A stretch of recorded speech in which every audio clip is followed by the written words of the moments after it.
अलीपुर नाम के एक छोटे से गांव में आदिल नाम का एक मटन व्यापारी रहता था। पूरे गांव में मटन की सिर्फ एक ही दुकान थी और वो दुकान आदिल की ही थी।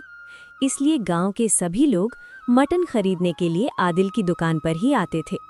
आदिल स्वभाव से बहुत ही सीधा और ईमानदार आदमी था। उसका मानना था कि रोजी रोटी ईमानदारी से कमाई जाए तो उसमें बरकत रहती है। हर रोज सुबह सुबह आदिल उठता, नमाज पढ़ता और फिर पास के गांव से बकरियां खरीदने निकल जाता। बकरियां लाकर वो खुद मटन काटता और ताज़ा मटन गांव वालों को बेचता था। अरे आदिल मियाँ, मटन कैसे दे रहे हो? 150 रुपया देगा। अच्छा, तो फिर 2 किलो दे दो। जी हाँ, अभी देखा हूँ। ताज़ा देना। ये भी कोई कहने की बात है। आदिल हमेशा मुस्कुराकर जवाब देता। आदिल के घर में उसकी पत्नी थी और एक छोटा सा बेटा था। घर की हालत साधारण थी, लेकिन घर में सुकून था। एक दिन आदिल बकरी व्यापारी रमेश के पास पहुंचा।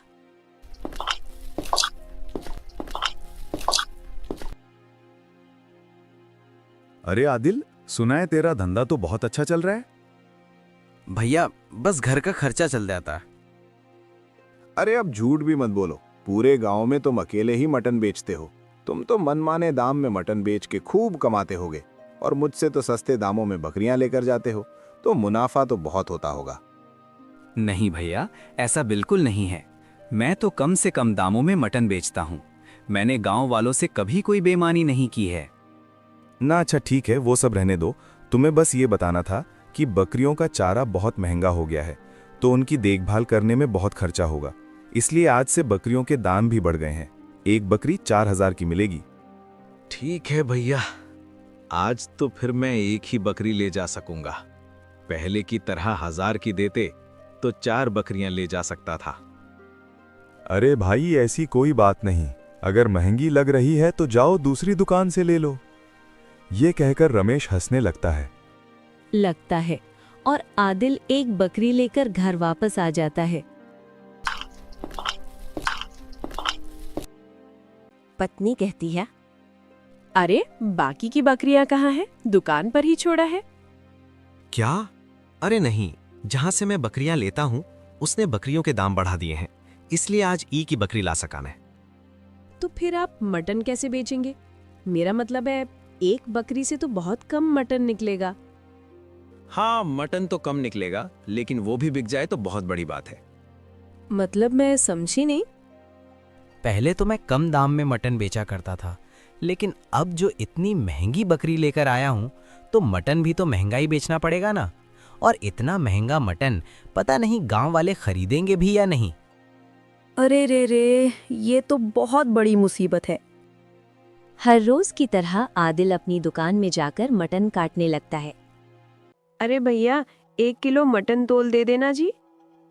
अभी देता हूँ। इतना कहकर आदिल उसे 1 किलो मटन तल देता है। ये लो भैया अपने पैसे। अरे दीदी, 1000 रुपए हुए, ये तो सिर्फ 200 है। क्या? 1000? ये कब हो गया? अभी परसों ही तो मेरे पति 100 रुपए में लेकर गए थे। 2 दिन में ही दाम दुगने से ज्यादा हो गए। मजाक कर रहे हैं क्या भैया? बाजार में बक के दाम बढ़ गए हैं, इसलिए मटन का भी दाम आज से बढ़ गया है। रहने दो भैया, मुझे नहीं चाहिए ये इतना महंगा मटन। अपने पास ही रखो आप। इतना कहकर वो औरत बिना कुछ लिए ही वहां से चली जाती है। कुछ समय बाद और भी ग्राहक आदिल के पास आते हैं, लेकिन महंगा होने के कारण कोई भी उससे मटन नहीं लेता और सब उसे भला बुरा कहकर उसकी दुकान से चले जाते हैं। अरे ये क्या? ये तो सरासर लूट मचा रखी है। इससे सस्ता तो शहर में मटन मिल जाएगा। शाम हो जाती है, लेकिन आदिल की कोई बिक्री नहीं होती। तभी वो देखता है कि बकरी बेचने वाला रमेश उसकी दुकान के ठीक सामने मटन की दुकान लगा रहा होता है। ये देखकर वो हैरान हो जाता है। आ जाओ, सस्ते में मटन ले जाओ। मटन बिरयानी बनाओ और मजे से खाओ। आओ, आओगे तो पाओगे, नहीं तो बाद में पछताओगे। इतना सुनते ही सभी गांव वाले रमेश के दुकान पर मटन खरीदने के लिए लाइन लगा लेते हैं। अरे भैया, 100 रुपए किलो दे रहा हूँ भाभी, कितना दे दूं? अच्छा, तब तो 2 किलो दे दो। 4 किलो ले लो, 400 ही होंगे। अरे भाई, मुझे भी 1 किलो मटन तोल दो। ये बात तो ठीक है, आप इतना सस्ता कैसे दे रहे हो? आज से पहले आपको देखा भी नहीं इस गांव में। वो सामने की दुकान में तो 500 का 1 किलो मिल रहा है। अरे भैया, हम बाकियों की तरह ठग नहीं हैं, बीवी बच्चे वाले आदमी हैं। एक एक पैसे की कीमत हमें अच्छे से मालूम है। मैं नया हूं, लेकिन मटन हमेशा पुराने दाम पर ही आप सभी को बेचूंगा। आदिल को कुछ भी समझ में नहीं आ रहा होता है। जब रमेश की दुकान पर भीड़ कुछ कम होती है, तब आदिल उसकी दुकान पर जाता है। अरे भाई, आपने ऐसा क्यों किया? भला मैंने क्या किया? मैं तो अच्छा खासा यहाँ मटन बेच रहा हूँ। बकरियों के दाम तो बढ़ गए हैं ना, तो फिर भैया आपने मटन इतना सस्ता कैसे बेच दिया? ऐसा करने में तो मुझसे कोई भी मटन नहीं खरीदेगा और मेरा व्यापार बंद हो जाएगा। तो फिर एक काम करो, तुम अपना मटन मुझे बेच दो, मैं सारा मटन खरीद लूंगा, वो भी 1000 में। अरे भाई, ये तो सरासर घपलाबाजी है। मैंने पूरे 4000 देकर तुमसे बकरी ली थी। 1000 में मैं तुमको सारा गोश्त दे दूंगा तो मेरा तो घाटा हो जाएगा। फिर भाई तुम रास्ता नापते बनो, वैसे भी थोड़ी देर में मुझे दुकान बंद करके घर जाना है। आदिल दुखी मन से घर वापस आ गया। क्या हुआ जी, इतनी उदास क्यों हो? बिक्री तो अच्छी हुई ना? पता नहीं अल्लाह हमसे किस जन्म का बदला ले रहा है। ऐसा क्यों कह रहे हो? साफ साफ बताओ ना, क्या हुआ है? आदिल उसे सारी बात बताता है। अब तो दोनों को ही कुछ भी नहीं सूझ रहा था कि घर कैसे चलेगा। उधर रमेश भी दुकान बंद करके अपने घर पहुंचता है तो उसकी पत्नी रानी उसे कहती है, आ गए पतिदेव, लाइए, इतनी कमाई हुई है, इधर दीजिए। अरे भाग्यवान, कभी पानी का भी पूछ लिया करो।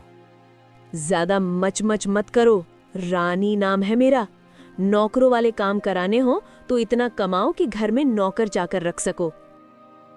तुम भी ना। अच्छा छोड़ो, आज तो पहले से भी और ज्यादा कमाई हुई है, पूरे 30,000 आज। क्या तिगड़म लगाया तुमने? रमेश उसे बात बताता है कि कैसे उसने सस्ता मटन बेचकर आदिल का धंधा चौपट कर दिया। इस पर रानी उसे कहती है, अरे मेरे मूर्ख पतिदेव, मेरे मायके से मिली सोनी जैसी बकरियों को तुमने इतने सस्ते में कैसे बेच दिया? पता भी है सोने का भाव कितनी तेजी से आसमान छू रहा है। मुझे पता था तुम यही कहोगी, लेकिन मैं और करूं भी क्या? घर में आते ही तुम पैसे मांगने लगती हो। कहां से लाऊं इतने सारे पैसे? और तुम्हें ये कहां से सोने की बकरियां दिख रही हैं? रानी नाम है मेरा, पैसे तो चाहिए ही मुझे, वो भी बहुत सारे। और हाँ, मेरी बकरियां किसी सोने से कम नहीं है। अब से तुम ठीक वैसे ही करोगी जैसा मैं तुम्हें कहूंगी। क्या करना होगा मुझे जानवरों को बड़ा करने के लिए और उसका वजन बढ़ाने के लिए? शहर में दवाइयाँ मिलती हैं।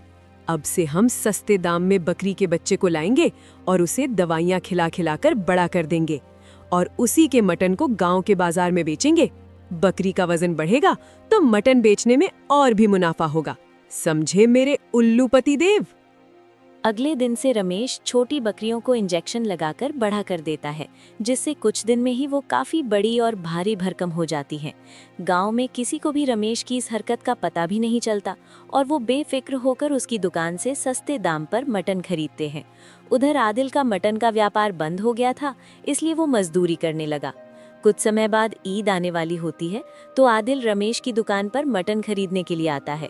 रमेश उसे मटन तौल कर देता है।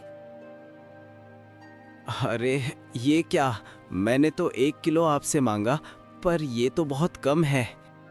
हाँ तो देसी बकरे हैं, मैं लूले लंगड़े बीमार बकरे नहीं बेचता। तभी वहाँ गांव के मुखिया जी आते हैं और दावत के लिए 100 किलो मटन का ऑर्डर देकर चले जाते हैं। आदिल दूर से सब देख रहा होता है क्योंकि उसे रमेश पर शक हो गया था। 100 किलो मटन के ऑर्डर के लिए इतनी आसानी से हाँ कह दिया। आखिर कहाँ से लाएगा इतना सारा मटन? मटन में जरूर कुछ काला है, अब तो देखना ही पड़ेगा। रमेश जब शाम को दुकान बंद करके घर वापस जाता है तो आदिल भी उसका पीछा करता है और वो देखता है कि रमेश और उसकी पत्नी रानी अपने फार्म में रखी छोटी बकरियों को इंजेक्शन दे रहे होते हैं। ईद के दिन आदिल ने सबूत सरपंच को दिखा दिए। गांव वालों को सब पता चल गया। रमेश और रानी शर्मिंदा हो गए। रमेश और रानी गांव छोड़कर चले गए। आदिल ने दोबारा दुकान खोली।